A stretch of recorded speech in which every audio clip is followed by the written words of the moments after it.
Hi everyone, welcome to another episode of Logic and Days.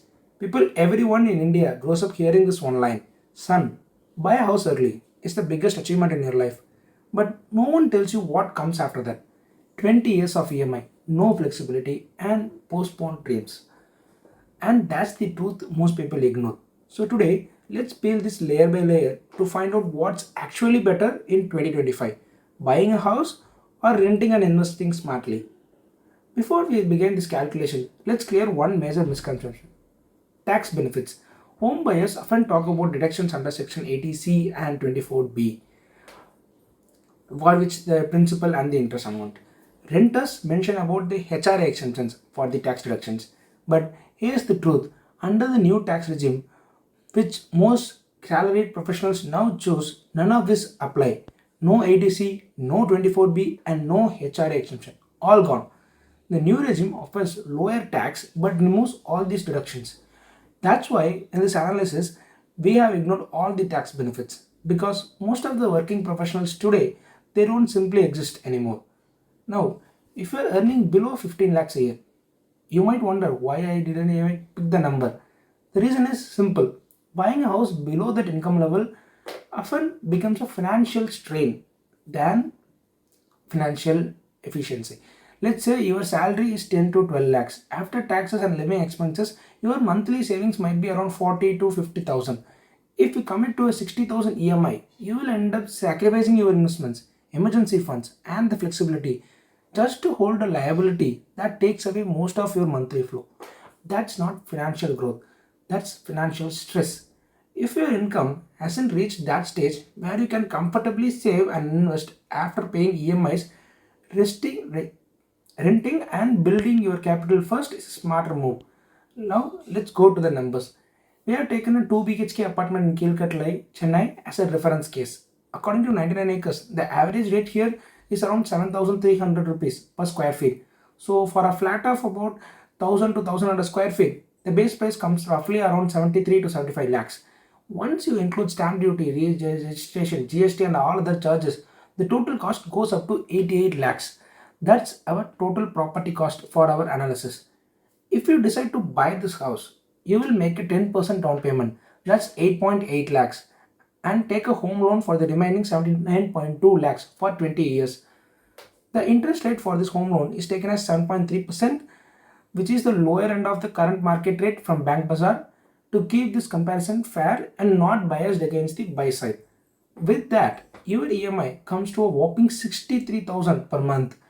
Over 20 years, you will pay a total of 1.46 crores in EMIs, out of which 72 lakhs is interest. And the 8.8 lakh down payment and the maintenance cost, assume that 0.5% of the property with 5% annual rise, that total about 1.75 lakhs over 20 years. So your total cost of buying is around 1.75 crore. Now assuming property appreciates 6% based on Keel Cutler's last 5-year average of 33.6%, your 88 lakh property would worth 2.8 crore after 20 years. So your effective gain in buying is around 1.06 crore. And you might be thinking, hey Gokul, 1 crore for 1 crore profit in 20 years, and that too with buying our own house, it's a profit, right? No. Let's see what happens if you choose rent instead. Let's say you rent a similar flat for 25k a month of roughly 3 lakhs a year. As per Tamil Nadu Rent Control Act, landlords can raise the rent 5% every 3 years.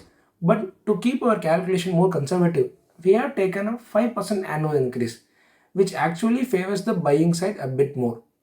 So over 20 years, your rent gradually increases from 25,000 to 66,000, and your total rent paid comes to about 99 lakhs. Now, because you didn't buy the house, you didn't lock 8.8 lakhs as down payment, and your monthly outflow is much lower than the EMI. Let's start with the down payment. You can invest it in a hybrid fund or a government bond earning 10% annual returns. In 20 years, that grows to 64 lakhs. Now, your remaining EMI, no, your previous EMI would be 63,000, and but now your rent is 25,000. So the every month EMI saving 38,000 can be invested in an equity SIP earning 12% annual returns. After 20 years, that SIP alone grows to around 3.76 crores. Together, both give you a total of 4.4 crore. Even after all paying all the rent, and your net benefit comes to around 3.4 crores. Now let's compare both side by side. If you buy, you spend 1.75 crore to own a 2.8 crore flat and a net gain of 1 crore. If you rent and invest, you will pay 99 lakhs but end up with the portfolio worth 4.4 crore, net gain of 3.4 crore. So purely by the numbers, renting and investing looks far ahead. What if property prices rise faster? If the appreciation goes up to 10% a year, the math flips. Buying starts to win. But that kind of growth happens mostly in independent houses or land in most of the cases, not in flats. Let me explain. In an independent house, you own the land beneath the building. Even if the gets old, you can demolish and rebuild it or sell the land separately. The real appreciation comes from the land value, which keeps rising over time. But in flats or apartments, the land is shared by everyone. You can't rebuild or sell your share independently, and the building itself depreciates with time. Maintenance cost rises, resale demand falls, and the buyers usually prefer new projects. That's why a 10% annual return is possible only in land or in some cases standalone houses, but rarely in flats, especially in these metro cities. And that's why renting is much better a financial decision than buying a house. Okay, enough of financial side. Now let's talk about the human side of the situation. For most Indian parents, owning a house isn't just a financial decision. It's emotional, it's pride, security, and a symbol of success. They worked their whole life to buy one. So naturally they want their children to do the same. But the world has changed. For Gen Z and millennials, people in their 20s and 30s, our biggest asset isn't a house, it's flexibility. The freedom to move wherever opportunities takes us and to invest in our skills, to build wealth early and to reach financial independence before burnout hits. A 20-year loan can easily lock you down, especially when you are still building your career. And a marriage loan or family responsibilities on top of that. And suddenly, you are spending the next 20 years just managing your EMIs instead of managing your life.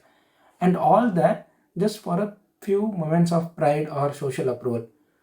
I'm not saying no one should buy a home if you already have your down payment ready, if your family can support your other expenses, and if you are not great at consistent investing, like throughout the 20 years, then buying a house can be a reasonable decision. But for most young professionals, renting offers two priceless advantages: a better life today and stronger wealth tomorrow. So maybe it's time we stop owning a house as a milestone and start seeing financial independence as one. Because in the end, it's not about owning a house, it's about owning your financial logic. And that's all from my side today, guys. Hope you know something today. Subscribe to the Logic and Layers, and let's decode the world one layer at a time. Thank you.